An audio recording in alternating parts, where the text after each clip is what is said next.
It's official, Martha Stewart is here. You might be looking for Martha herself, but it's actually just her rose. So let's open this up. A little savage. But I can't wait, so I just had my foraging knife handy, opening up this box. Okay. Okay, I am so excited. Now, I met Martha, her rose that is, in a growing grounds, and I knew the moment she would be available, I had to have her. So Edmund Roses actually carries her right now. You can probably go on the website. I'll link you below. I don't have an affiliate or anything, but if you're as crazy about new roses as I am, I think you'll want this one. So, are you ready? Okay. So, packing list, 2 Martha Stewart roses. They are not cheap. They're $35 a piece, but I think totally worth it. They are bred by Mayland, and Mayland roses are just always so stunning. And this is how it comes. So the roots are, it's a bare root, so it's 2 bare root plants, and they are in, it looks like sphagnum moss, and bagged in plastic to keep the moisture. There is a loose rubber band right here. We'll just carefully take this off. And they are produced by Star Roses and Plants. Love Star Roses. I got a sneak peek of her back in October. I wasn't allowed to take any pictures, but she's stunning.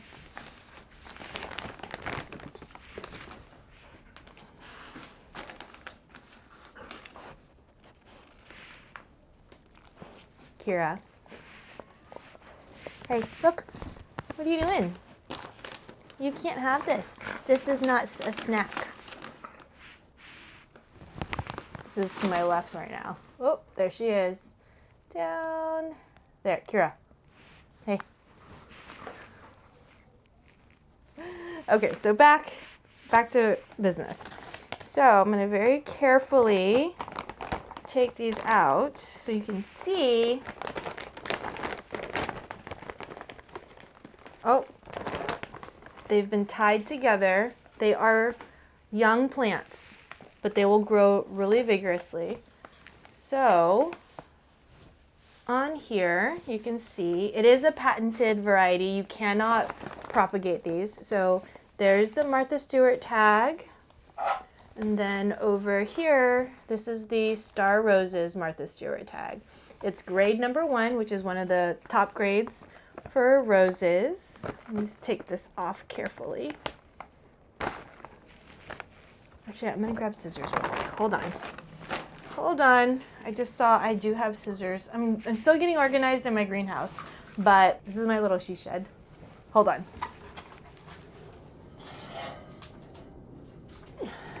Okay. I have scissors. Wait, what are you doing? Huh? You can't have my rose. Okay, so I'm gonna cut this part right here.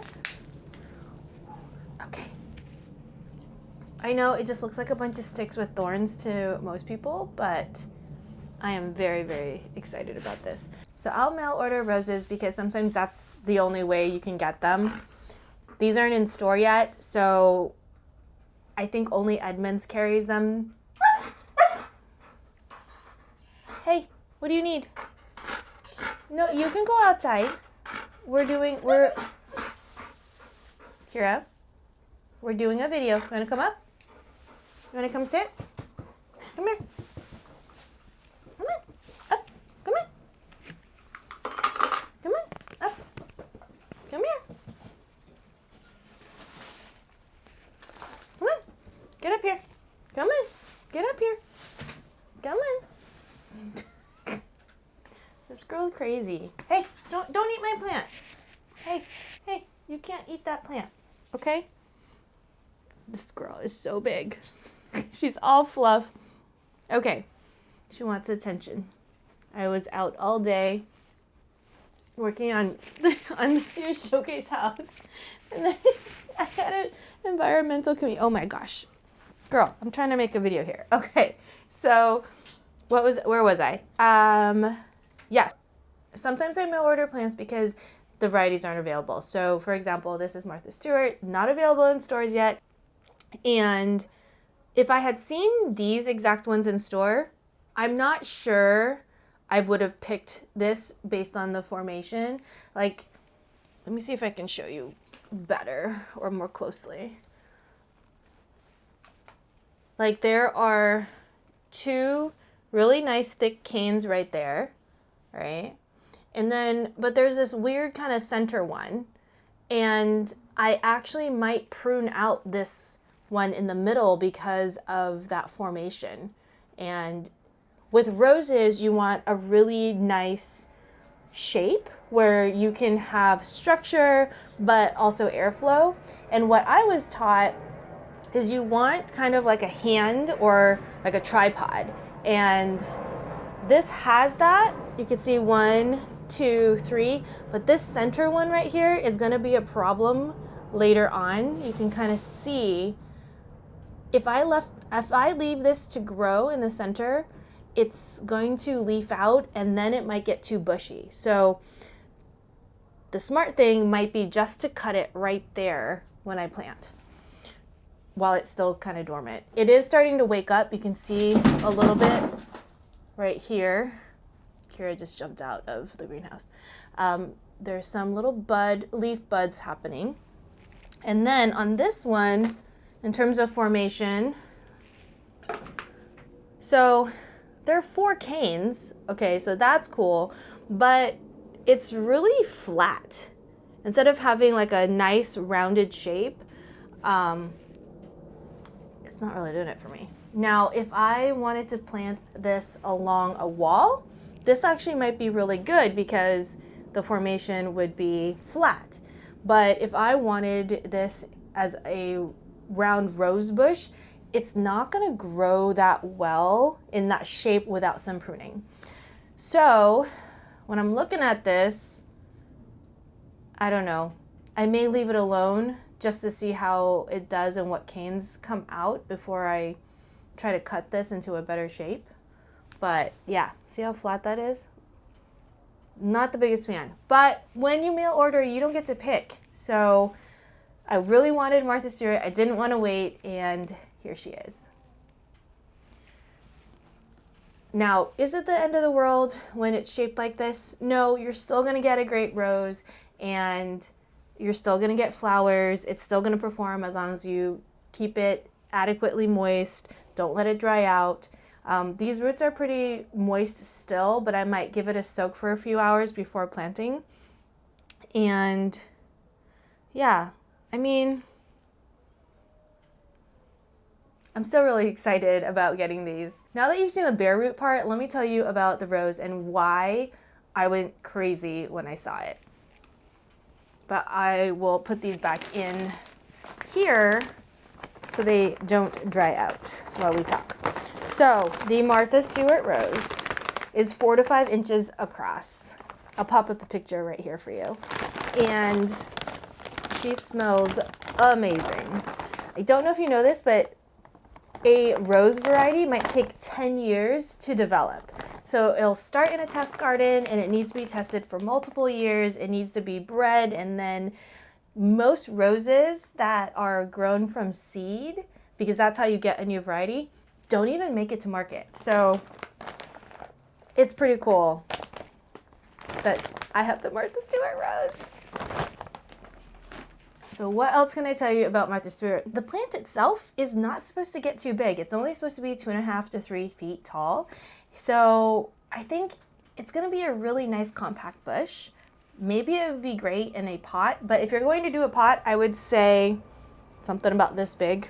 Can you see? Like, so probably I would say if you're reusing a nursery pot, like a 15-gallon would be good, or something that is like 18 to 20 inches minimum for the rose to really take root.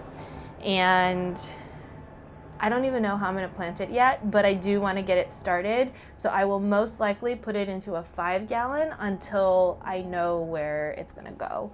I don't wanna risk it drying out, and it's already leafing out, and I want to give it that support. The Martha Stewart Rose is a hybrid tea with large pink blooms and lush dark green foliage. And the scent is supposed to be citrusy and sweet. It's supposed to be super strong, kind of a mix of lemon verbena, honeysuckle, and bergamot. I'm really going ham this year on roses, and in another video I'll talk about all the different colors I'm collecting, how many I'm starting this year alone. I already have a lot in pots, but yeah. I think my favorite rose colors are blush and pink, and all the different pinks actually, and maybe even all the purples, the lavenders. Actually, I want all the colors. I think the only color I don't really have is yellow. Yellow is a really hard color to design with, even harder, I would say, than red, because like this is a camellia, but it's kind of a deep bubblegum pink. And what is my dog doing back there? She's terrorizing the chickens. Anyway, so this is really distracting seeing her back there. But so red can go with pink sometimes, but yellow, I feel like unless you have oranges and corals and things like that, and it depends on what color yellow, it's really hard to mix, and I just don't have a lot of yellow. Even my dahlias are anywhere between white, pink, blush, purple. I have a little bit of red, and I really love the raspberry color, and so I'm hoping to have a ton of flowers this year. This year, I won't get too many because these are young plants, but if I take care of it really well, I think next season and the season after, it will really, really pay off. So I'm gonna go get some rose soil and get these potted up. So whatever rose soil you do end up picking, you want one that has really good drainage, because wild roses like to be moist. They don't like to have the wet roots, or you can think of it, they don't like wet feet.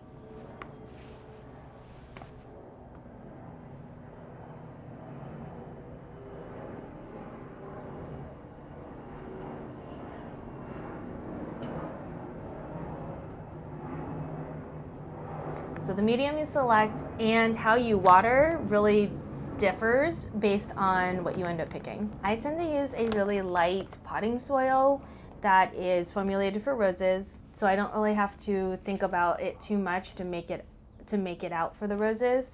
But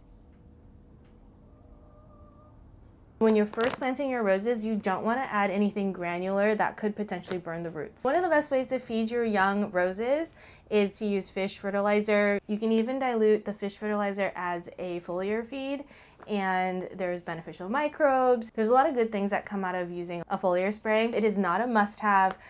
There are certain years where life is just too busy and all you get is tap water, and maybe I'll sprinkle some rose fertilizer or something like a bloom formula, but I don't always have a ton of time. But this year is the year of the rose for me. So I'm really excited to have Martha finally here. And in a later video, I will show you how I plant out my rose garden, how I'm planning it, how I'm going to design it in a way where I can squeeze as many roses as I can, but it's also aesthetically pleasing and easy to maintain. I'd love to know what roses are your favorite. I like anything with the high petal count, high scent. And of course, drop any of your questions below and I'm happy to answer. And I'm working on a special project with Star Roses and Plants.